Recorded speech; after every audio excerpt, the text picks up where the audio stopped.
the key for the Celtic 30-point lead, Tom? They played perfect basketball, particularly defensively, in stopping the Lakers' fast break. They got over the rebounder, they got over the outlet man, and it allowed just enough time for the other defenders of the Celtics to get back and jam it up. Plus, Robert Parrish hustling back gave them a 5-on-4 defensive advantage over offense.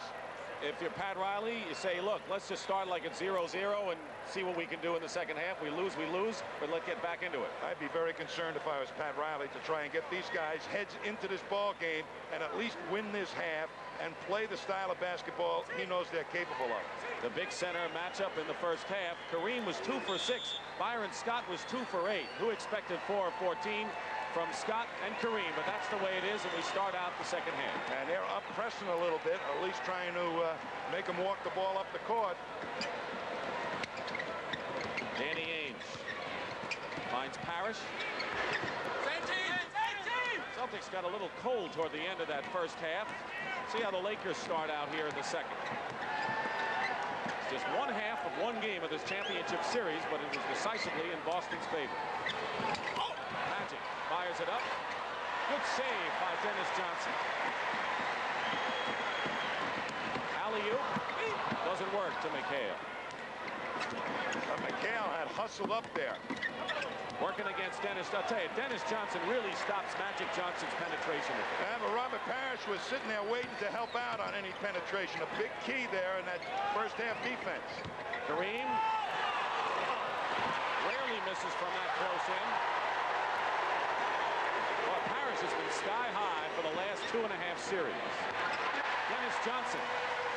He's in double figures. That makes 6 for the Celtics in this game. You know, I don't think the Lakers expected the Celtics to fast break as much as they have been and use those pull-up jumpers as effectively as they have been. Kareem will go at it again. Makes good on the sky hook. That's only the 6th point for Abdul-Jabbar. 38 years of age. A lot of stamina required to play a base game with a lot of muscle the way he's required in this series. Steal by Byron Scott will challenge Dennis Johnson. Good move by Byron Scott, and so far we haven't seen the Scott of this year yet. We will in the playoffs before it's over for sure. A lot of teams go down and double Jabbar and leave Scott wide open. The Celtics have elected to keep Ainge glued to him. Bird for 3. Forget about the inside game. The Celtics can just bomb away. Scott Wedman had 3 of those in the first half. And that's going to be a good sign for them come the second game. Scott inside. Parrish another rebound. Game plan of the Lakers for the second game will be, let's take away the outside shot. Going to give a lot of passing room to the big guys of the Celtics. 2-on-1 break. Scott will pull up with it. Byron Scott. Look, Parrish was right there to stop any penetration. And they're going to call a push on James Worthy as he helps Larry Bird up from the floor.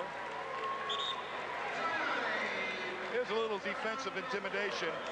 And watch Scott, McHale right there. He's a good shot blocker, but look how nicely all the bigs of the Celtics come and converge for the rebound. Things figure to heat up at Boston Garden Thursday night. Game 2 of this championship series. 9 o'clock Eastern, live right here on CBS Sports. Tom, the new format, 2-3-2, Red Auerbach had an opinion. What's yours about the... If I was a coach, I wouldn't like it because you can potentially, with the home court advantage, end up losing the winning coach, the guy with the supposed home court advantage, end up losing the series before he ever enjoy the home court advantage. I don't know if I agree with that view. I know a lot of people feel the way you do. Well, I'm not paying. You don't have to agree with me. Larry Bird, off balance. McHale fights inside. Those are kind of offensive rebounds that the Lakers are not going to allow the Celtics to get in this series if they're going to win this thing. If they keep allowing McHale to get in there, but he's really so nifty around the hoop, and those long arms goes over everybody. Parrish. Rambis. Outlet pass good to Scott. Another pull-up and another basket for Byron Scott, who has found his shooting eye. He has 10 points in the game and 6 so far in the third, and we have under 9 minutes to go. Well, the key thing here for the Celtics is to keep the pressure on the Laker defense and not walk it up the court. Parrish, turn around short. those are the kind of mistakes that the Lakers don't need at this point. The Celtics take over. They are doing an outstanding job of getting over the rebound to the Celtics and forcing bad outlet passes. And as you said, they've been jamming everybody inside. 8.5 remaining, third period. Ainge finds Bird. You can't ask for a better pass than that.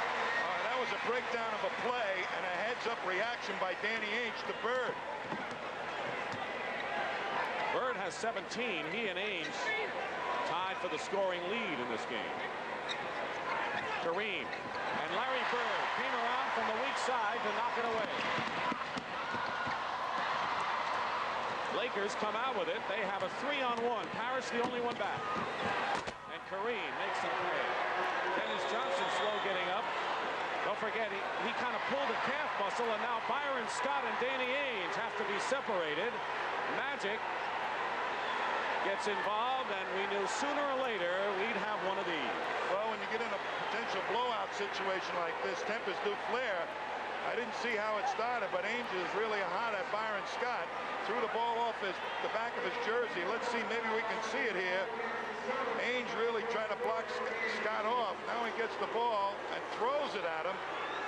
So it must have been happening on a rebound action. Look at Magic trying to cool Ainge down, and he'll have none of it.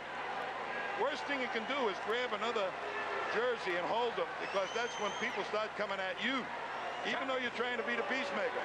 Technical foul on Danny Ainge, being calmed down by Darryl Garrettson. Now watch Scott come up behind Danny Ainge and just nudge him. And I guess it was a little bit more than a nudge in Danny's mind. But of course the officials don't see those. I did see Ainge throw it off Scott's back. So Magic misses.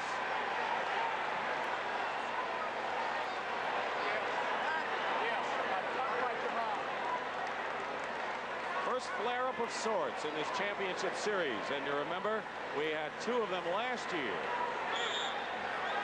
Remember at the beginning we talked about how the Lakers have to stand up to the Celtics confrontation and the ability to use the muscle, and there you saw how the Lakers did it and what Ainge did. Pat Riley must have given him the ball. Oh, what a touch pass by Larry Bird, blind. I think Pat Riley gave him the new Rockney talk. Let's get physical, guys.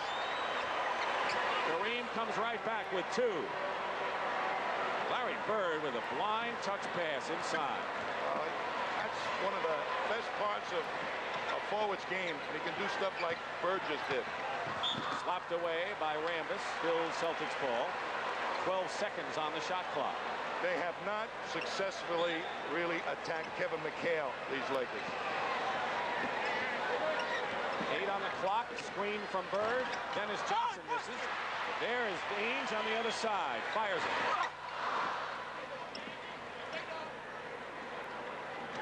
And look at all the Celtics back to stop the break. Get a rebound and nothing out of it. Worthy going in. Blocked inside. McHale had a piece of that one. Credit him with the defensive play on Worthy. Dennis Johnson is limping.